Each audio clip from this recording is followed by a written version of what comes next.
Okay, let me proceed.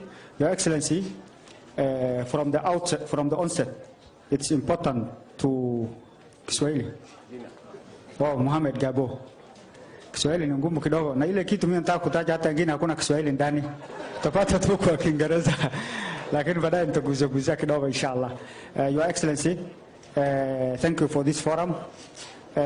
On the road sector, from the onset, it's important to acknowledge there is this thing called Sessional Paper number 10 of 1965, which have institutionalized marginalization in our region. The emphasis on that paper meant that, resources were not allocated to our region for infrastructural development. In fact, it's infrastructure that suffered most. Your Excellency, you have been in leadership for quite some time. I'm sure when you have a picture of a Somali, who comes to your mind? Someone who is resilient, loud, aggressive, enterprising, risk-taking. This is the person who comes to your mind, I'm sure. Our people are that in nature. We are enterprising, we are resilient, we are very business-oriented. But the thing that have really lagged us behind is the road infrastructure. I believe of all the other factors mentioned here, if we have the road, if the road network is taken care of, all these other factors will be impacted positively. You understand, Your Excellency, from, I think, independence, the first time we saw tarmac was 40 years later, and it was less than 5 kilometers. We appreciate your role in the Nuno Mudogashe Road. We also appreciate your role, because you have followed this thing, in this Lamu corridor, even though we are told it is not bitumen standard. So what we will request is that this Garissa is very strategically placed, both in the region and in Kenya. We have the river here. We are, centrally placed when you consider the map of Kenya for other northern Kenya counties. So the sea is here.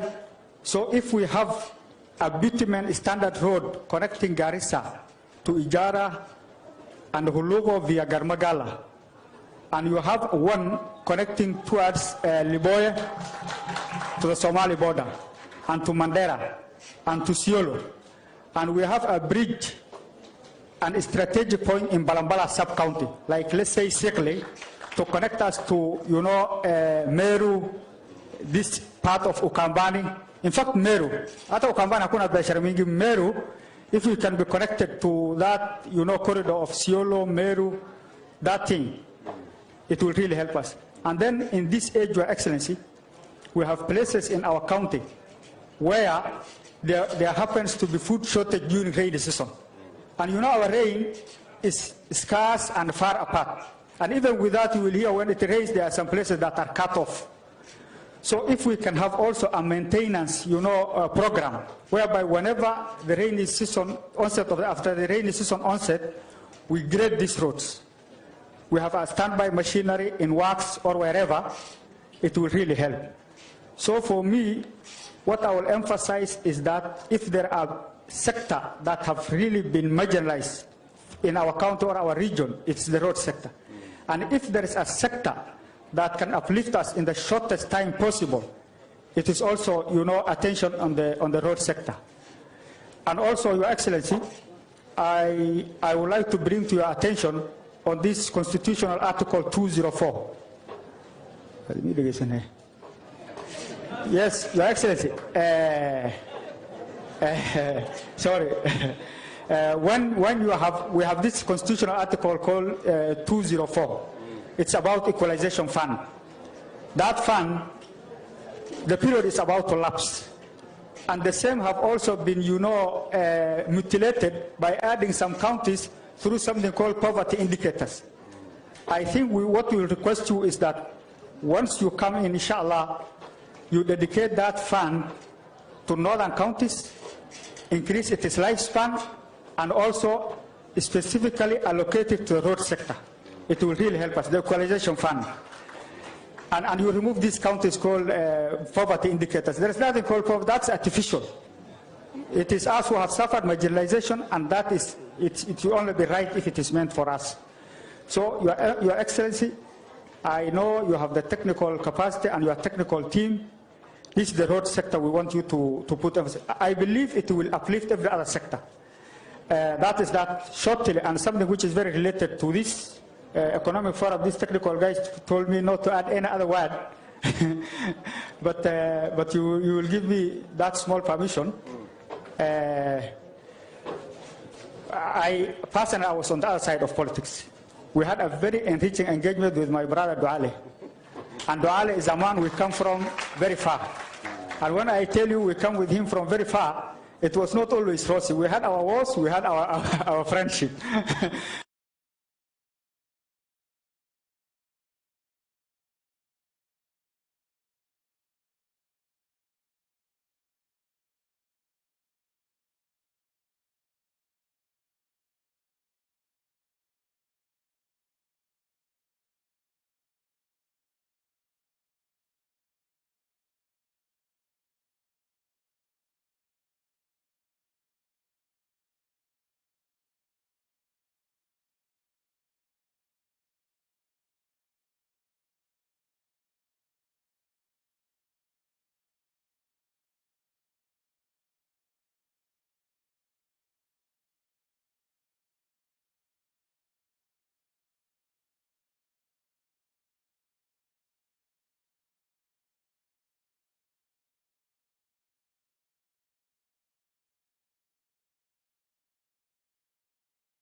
Kwa hiyo program.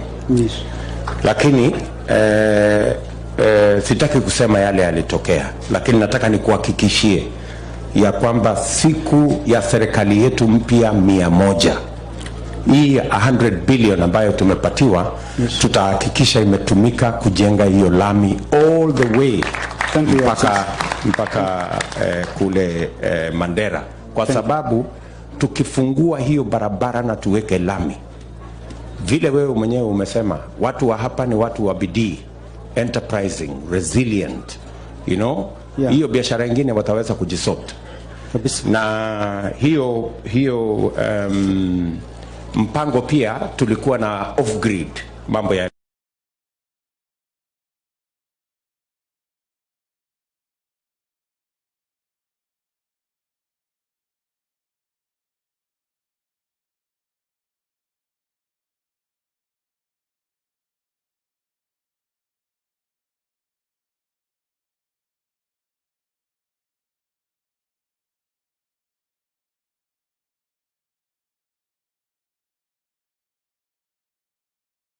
impact yake inakosa. So tukitumia kwa barabara na maji, tutaweza kuokoa mahali pakubwa katika sehemu hii ya 14 counties za asal areas in our country. Sijui kama hiyo unakubaliana na mimi hapo? Kabisa, Your Excellency. Tuko pamoja hapo? Kabisa. Bas, otherwise Bwana Gabo, mbali na hiyo barabara kubwa ambayo tunapanga kuitengeneza, bado tuko na barabara zingine ambazo zinaendelea za hapa Garissa, za kwenda Masalani na sehemu nyingine katika sehemu hii. We will keep those ones going using GOK funds, but we will make sure that we roll out the big infrastructure program, including the one from Lamu kupitia Garissa kwenda mpaka Isiolo. Umesema ni barabara ambayo haitakuwa ya lami, lakini we will find a way of changing it, kwa sababu ukiona ile pesa inatumika kwa hiyo barabara, alafu tena inasemekana sio barabara ya lami, then there is a problem. Kwa sababu nafikiri inasemekana itumike shilingi karibu milioni 80 per kilometer. Then you wonder what kind of a gravel road are you doing with 80 million per kilometer? There must be a problem. So that's something we'll investigate, because I believe strongly that at 80 million shillings per kilometer, we should be able to have a tarmac road coming all the way. So haya ni mambo tutayashughulikia. Thank you, Excellency. Sawa. Thank you, Gabo. Thank you so much. Next ni Mama Mboga Khadija Hussein Farah.